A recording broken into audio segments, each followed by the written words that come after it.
பக்கத்துல நம்ம பங்காளி வீட்டு கல்யாணம் நடக்குது. அங்க வாங்க, நம்ம கும்பலா போயிட்டு வந்துடலாம். என்ன ரெடியா இருங்க, என் பொண்ணுகிட்ட சொல்லிட்டு வந்துடுறேன்.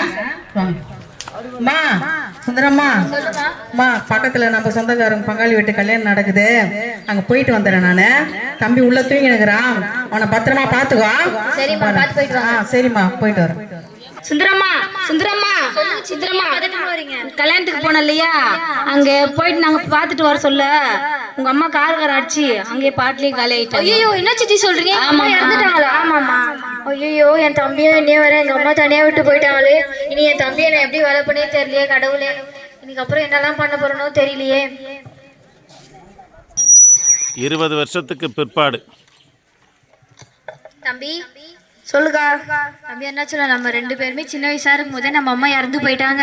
உன்னை நான் தான் இத்தனை வருஷமா வளர்த்துன்னு வரேன். எனக்கு என்னையும் பம்மல்ல குத்தாங்க, 2 பிள்ளைங்க வளர்ந்துச்சு. ஆனா உனக்காக என் குடும்பத்தையே விட்டுட்டு நான் வந்துட்டேன். நீயும் குடிச்சிட்டு சரியாவே இருக்க மாட்டேற. உனக்கு ஒரு கல்யாணம் பண்ணலான்னு இருக்கேன், என்ன சொல்ற? உங்க இஷ்டம்க்கா. சரிடா, கடை வேலைக்கு போயிட்டு வரேங்க. சரிடா, பார்த்து போயிட்டு வா.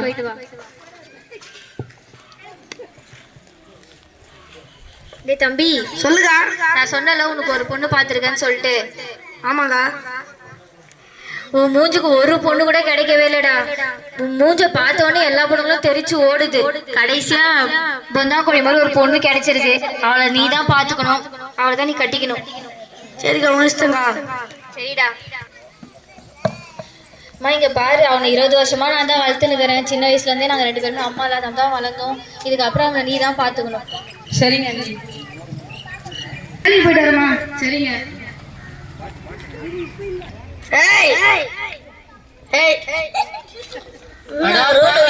இந்த குடிகாரன் நம்ம தள்ள கட்டிட்டாங்களே, ஏங்க நீங்க குடிக்கிறீங்க? நீ ஒழுங்காலடி, அதனால குடிக்கிறேன். ஒழுங்கா இல்லையா? இல்லைங்க, இனிமேல் உங்களுக்குள்ள நான் வாழ மாட்டேன். எத்தனையோ தடவை பார்த்துட்டேன். சரி திருந்தின்னு பார்த்தா, ஆனா இனிமேல் நீங்க திருந்தவே மாட்டீங்க. நான் இனிமேல் எங்க அம்மா வீட்டுல போய் வாழ வெட்டியா இருந்தா கூட பரவாயில்ல, இனிமேல் உங்க கூட வாழ மாட்டேன்னா உங்க காடி நீயே வச்சுக்கோங்க. சொல்றா, ஏன்டா குச்சி உடம்பு கத்துக்கிறேன்? நாங்க வந்தாலும் குடிக்கிறோம், ஆனா லிமிட்டா குடிக்கிறா. ஏன்டா குச்சி உடம்பு கத்துக்கிற? எங்க அம்மா சின்ன வயசுல என்ன விட்டு செத்துறாங்க, என் பொண்டாட்டியும் விட்டு போயிடுச்சு. அதனால வாழ்க்கையே வெறுப்பாக்குறான், குடிக்கிறான். நம்ம மச்சான் எப்படி இருந்தான்? சிங்கம் இருந்தான். சொல்றது கேள்ற அண்ணன் பருகம். ஆனா இப்போ குச்சி கேள்வி கூட அவனை பார்க்க மாட்டேன். அந்த மாரி ஆளாயிட்டான். இதுக்கெல்லாம் என்ன காரணம்? கடவுள் யாராவது சொல்றாதானே? வாடா, ஊர் உலகம் ஃபுல்லா போய் கடவுள் எதுவும் இல்லைன்னு நம்ம எல்லாம் சொல்றேன். ஏதலாம்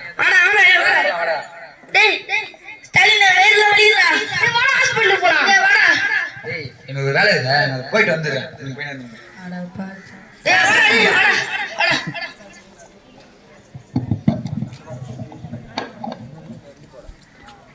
டாக்டர் டாக்டர், என் நண்பனுக்கு வயிறு வலிதான் டாக்டர், என்னன்னு பாருங்க டாக்டர். இதெல்லாம் எப்படா பாக்குறது? நாடா மூஞ்சி இது. சரிங்க, வா உட்காரு. நீ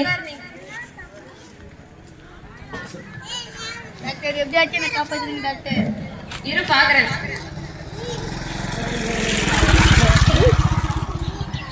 நீங்க யாருப்பா? நான் அவனுடைய நண்பன் ஸ்டாலின். அவரை பார்த்ததுல என்ன தெரியுதுன்னா, அவர் குடிச்சு கிட்னி எல்லாம் சட்னி ஆயிட்டு இருக்குது, குடல்லாம் வெந்து போயிட்டு இருக்குது, கனைவெல்லாம் கரைஞ்சி போயிட்டு இருக்குது. இனிமேல்ட்டு அவரு பொழைக்கிறதே கஷ்டம். 4-5 நாள் தேர்றது கூட கஷ்டம். ஒரு துளி காரம் கூட அவர் நாக்குல படாம பாத்துக்கோங்க. அவரு காரம் இல்லாத ஆகாரமா தாங்க, பால் தயிர் அது மாதிரி. இனிமேல்ட்டு அவர் பொழைக்கணும்னா நீங்க கும்பிடுற உங்க தெய்வம் தான் அவரை காப்பாற்றணும். சரி.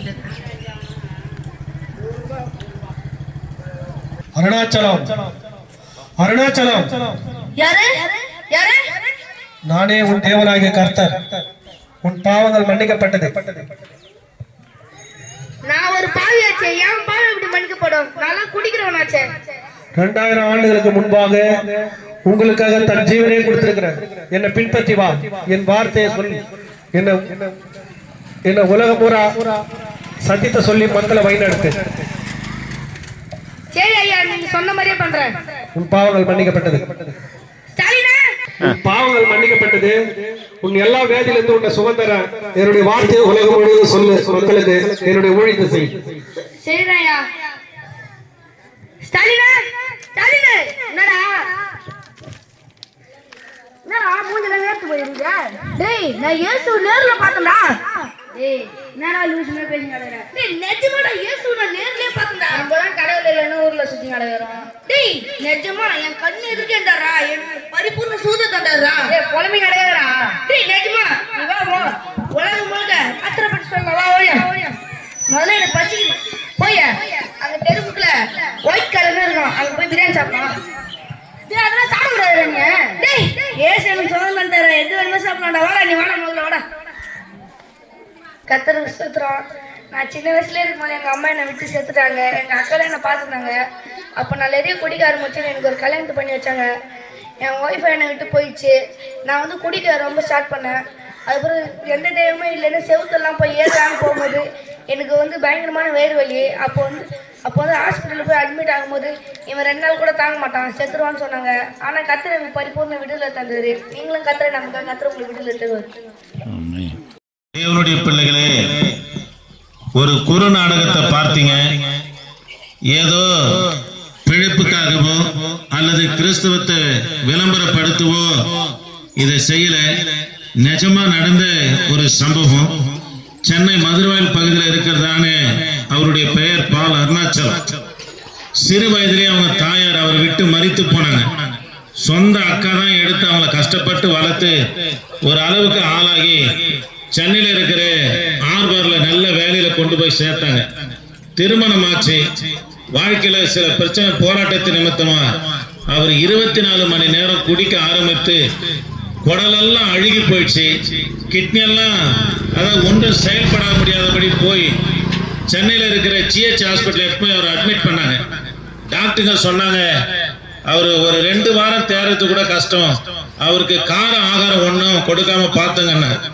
வாழ்க்கையில வெறுப்படைஞ்ச அவரு கடவுள் இல்லை, கடவுளை அறிவிக்கிறவன் முட்டாள் என்று சொல்லி கடவுளுக்கு எதிராக செயல்பட்ட அவரை அன்று இரவு ஹாஸ்பிட்டல்ல கர்த்தராகிய இயேசு கிறிஸ்து நேரடியா தரிசனமானார். கூப்பிட்டாரு, அருணாச்சலம் நீர் என்னுடைய ஊழியத்தை செய்வாயனா, இப்போது நான் உனக்கு சுகம் தரேன் என்று சொன்னார்.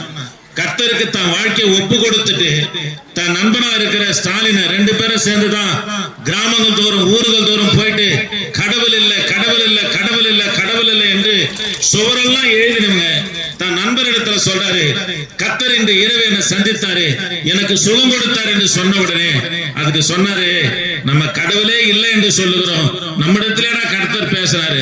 ஆமா பேசுறாரு, வா எழுந்துக்கும் போலாம் சொல்லி GH ஹாஸ்பிட்டல் இருந்து பூந்தமல்லிக்கு பஸ் பிடிச்சி போயிட்டு விக்னேஸ்வரா தியேட்டர் பக்கத்துல ஒயிட்னு ஒரு ஹோட்டல் இருக்குது.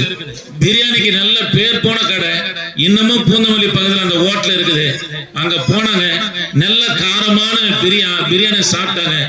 அங்க இருந்து சீலவம்ல இருக்கிற சேலத்துல இருக்கிற பைபிள் காலேஜ்ல போயிட்டு ஒரு 3 வருஷம் படித்து பிற்பாடு மதுரவாயல் சென்னையில ஒரு பெரிய சபைக்கு போதகனாக கர்த்தர் உயர்த்தினார்.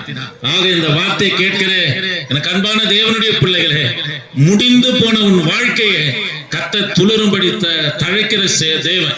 அதனால எந்த சூழ்நிலை நீங்க இருந்தாலும் இது என் கையை விட்டு போயிடுச்சு, இல்ல என் வாழ்க்கை சூன்யமாயிடுச்சு, ஒருவரை எனக்கு திரும்பி பார்க்க கூடாதபடி நான் நிலையில இருக்கிறேன், என்னை யாரு சீண்டுவாங்க, என் நிலைமை எப்போது மாற்றப்படும் என்று சொல்லி கண்ணீரோடு கவலையோடு இருப்பாயனா தேவ பிள்ளையே, அந்நாளிலே எங்க பாசுக்கு சுகம் கொடுத்து என் தேவனாகி கர்த்தர் உங்கள் வாழ்க்கையில அற்புதம் செய்வார். ஆண்டவர் சொல்றாரு, தன்னிடத்துல வருகிற ஒருவனையும் அவர் புறம்பே தள்ளுவதில்லை. தேவன் முதலாவது அழைப்பை எப்படி கொடுக்கிறார்னா, வருத்தப்பட்டு பாரமா கவலையா கண்ணீரா என்னிடத்துல வாருங்க, நான் உங்களுக்கு இளைப்பாறுதலை தருவேன் என்று சொல்லுகிறார். தேவ பிள்ளைகளே, நமக்கு ஒண்ணுன்னா நம்முடைய சொந்த பந்தம் ஏன் கட்டின பொண்டாடியோட விலகி நிற்பாங்க. ஆனா ஆண்டவர் சொல்றாரு, நீ எந்த நிலையில இருக்கிறியோ என்னிடத்துல வருவாயனா உனக்கு இளைப்பாறுதலை உன் வாழ்க்கையை தழைக்க பண்ணுகிற தேவன் என்று சொல்லுகிறார். ஆகவே கர்த்தராகிய இயேசு கிறிஸ்துவை நீங்க நோக்கி கூப்பிடுவீர்களா, அவரை நோக்கி பார்ப்பீர்களா, உங்கள் வாழ்க்கையில மறு உத்தரவு கொடுத்து மாறுதலாக உங்க வாழ்க்கையை முடிய பண்ணி எல்லாரும் உங்களை திரும்பி பார்க்கிற அளவுக்கு என் தேவனாகிய கர்த்தர் உயர்த்துவார். இதோ பேசிக் கொண்டிருக்கிற நானும் ஒரு நாள்ல பைத்தியமா இருந்தேன், எல்லாராலும் தள்ளப்பட்டேன். எங்க அம்மாவே சொன்னாங்க, இனி இவன் பிழைக்க மாட்டான், இவனை பார்த்த எலும்பும் தோலுமா இருக்கிறான், இவனுக்கு ஏதாவது கருணை கொலை போல மருந்து வச்சு சாகடிக்கலாம் சொன்னாங்க. தேவ பிள்ளைகளே, இவங்க பேசினே இருக்கும்போது ஆலயத்தை கொண்டு போனாங்க. எந்த ஊழியக்காரர் செத்துருவன்னு சொன்னாங்களோ அதே ஊழியக்காரர் சபையில கொண்டு போய் எங்க அண்ணன் உட்கார வைத்தார். என் தேவனாகிய கர்த்தர் பரிபூர்ண சுகத்தை கொடுத்தாருங்க. ஆகவே இந்த மாலை வேளையிலே உங்களுக்கு அறிவிக்கிற ஒரு நற்செய்தி என்னவென்று சொன்னா, முடிந்து போச்சு நினைக்காதீங்க. கர்த்தர் உன் வாழ்க்கையில புதிய காரியத்தை துவங்கும்படி செய்கிற தேவன். ஆகவே கர்த்தரை நம்புங்க, அவரை நோக்கி பாருங்க. உங்கள் வாழ்க்கையில என் தேவனாகிய கர்த்தர் அற்புதம் செய்வார். இந்த கல்பாட்டுல அற்புதங்கள் அதிசயங்களை செய்யும்படியா அவர் ஆதங்கப்படுகிறார்.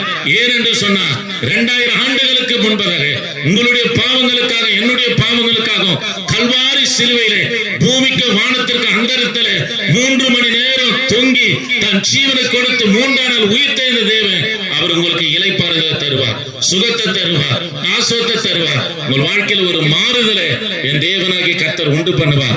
ஆகவே கர்த்தரை தேடுங்க. உங்களுக்காக நாங்கள் ஜெபிக்கிறோம். கிருபையின் தேவனே, நாங்கள் உம்மை துதிக்கிறையா. இந்த வார்த்தை கேட்டதானே இந்த கிராம மக்கள் ஆண்டவரே உடைய ரத்தத்துல வைத்து ஜெபிக்கிறையா.